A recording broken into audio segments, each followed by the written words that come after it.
dugsiyada iyo madarasooyinka lagu barto quraanka kariimka ayaa ku soo badanaya magaalada Cape Town ee dalka Koonfur Afrika kadib markii ay soo badatay baahida ay waalidiin badan u qabaan in carruurtooda ay hesho goobo ay ku baran karaan quraanka kariimka iyo macluumaadka kale ee diinta Islaamka. Hamsa Madrasa Center oo kamid ah madarasooyinka lagu barto diinta Islaamka isla markaana ay dhigtaan arday aad u fara badan ayaa kolkii aad gudaha u soo gasho aad soo xasuusanaysaa dugsiyadii quraanka kariimka ee Soomaaliya lagu baran jiray. Carruurta Soomaaliyeed ayaa aad ugu soo badanaya magaalada Cape Town ee dalka Koonfur Afrika iyadoo waalidiinta Soomaaliyeed ay aad ugu baahan yihiin barashada quraanka kariimka iyo axaadiista nabiga calayhi salaatu wasalaam sida uu qabo macallin Hamsa oo isagu kamid ah baraha Hamsa Madrasa Center.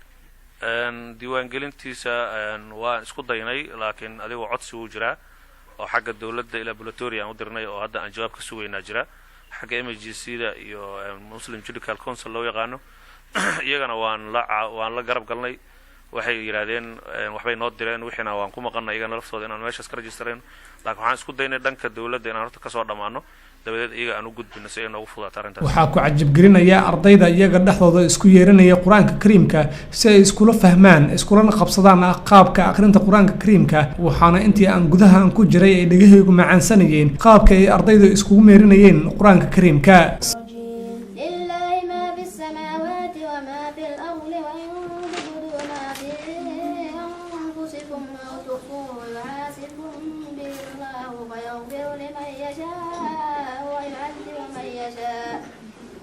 لله ما في السماوات وما في الأرض وإن تبدوا ما في أنفسكم وتخفوه يحاسبكم بالله فيغفر لمن يشاء ويعذب من يشاء والله على كل شيء قدير. آمن الرسول بما أنزل إليه من ربه والمؤمنون كل آمن بالله وملائكته وكتبه ورسله لا نفرق بين أحد من رسله. آمن الرسول بما أنزل إليه من ربه والمؤمنون كل آمن بالله وملائكته وكتبه ورسله لا نفرق بين أحد من رسله. sidoo kale ardayda dhigata Hamsa Madrasa Center ayaa lagu baraa maadooyin kale sida Ingiriiska iyo Carabiga waa kuwan arday iyagu isku wareysanaya luqadda Carabiga oo mudnaanta koowaad laga siiyo madrasada ay dhigtaan waxaana ku muuqanaya in ardayda qudhooda ay aad u xiiseeyaan luqadda Carabiga maadaama ay ugu sheekeeyeen in luqadda Ingiriiska dalka oo dhan lagu hadlo iyaguna waqti kasta ay xilli kasta ay ku hadlaan. السلام عليكم. وعليكم السلام ورحمة الله وبركاته. صباح الخير. صباح النور، كيف حالك؟ ما اسمك؟ اسمي عمران، وما اسمك؟ اسمي عبد الله. من أي بلد أنت؟ أنا من صومالي، وأنت؟ أنا من نيويورك. وماذا تعمل في نيويورك؟ أنا تاجد. وما شغلك؟ أنا أشتغل مدرسا ندرس في جامعة أكسفورد.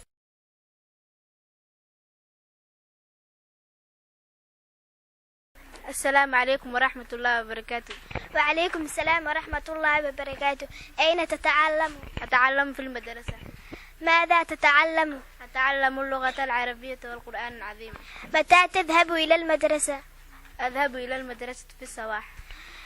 أين تجلس في الصف؟ أجلس في الصف الأول. هل تستمع إلى أستاذك؟ نعم، أستمع إلى أستاذي. كيف يعلمك الأستاذ؟ الأستاذ ينطق كلمة وأنا أرددها.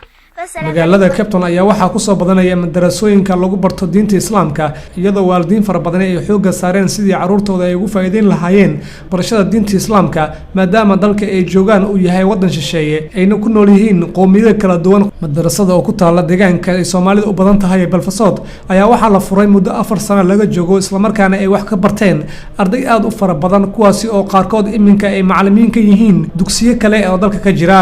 waa kan macallin Hamsa oo mar kale isaga sharxaya adiga ilaa waxay gaarayaan 6-7 haddana kuwa kala dhameyn rabo ku daba jira iyagana waxay marayaan suuradda la yiraahdo Ali Imran qaarna waxay marayaan suuratul Nisaa oo ku xigta iyadana waxa ugu dhiman 2 suurad qaar waxay ku jiraan suuratul Baqara adiga bishaan hadda soo socotay dhameynayaan inta kale waxa dhameynayo kale 4 kala dhameynaysa hadda 6 horena wiil baa maqan wuxuu jiraa adiga dugsi kale meel kale ka qabtay magaalada tuulada la yiraahdo maxay tahay Wellington iyo dugsi kale ka hayo meeshan ka aflahay haddana wayba fadhiyaan inta badan gabdho iyo wiilal isugu jiraan kuwan hadday maqan yihiin qaar ka soo socda way imaanayaan hadda xaafaday ku maqan yihiin roobabaaw iyo waxaasay u iman kari waayeen maanta ciyaalka qaarkood sidoo kale ardayda ayaa mararka ay fasax leeyihiin waxaa loo kaxeeyaa goobaha loo dalxiis tago ee magaalada Cape Town iyadoo uu horkacayo macallimiinta iyo qaar ka mid ah waalidiinta waxaana la geeyaa meelaha ugu quruxda badan magaalada Cape Town ee dalka Koonfur Afrika.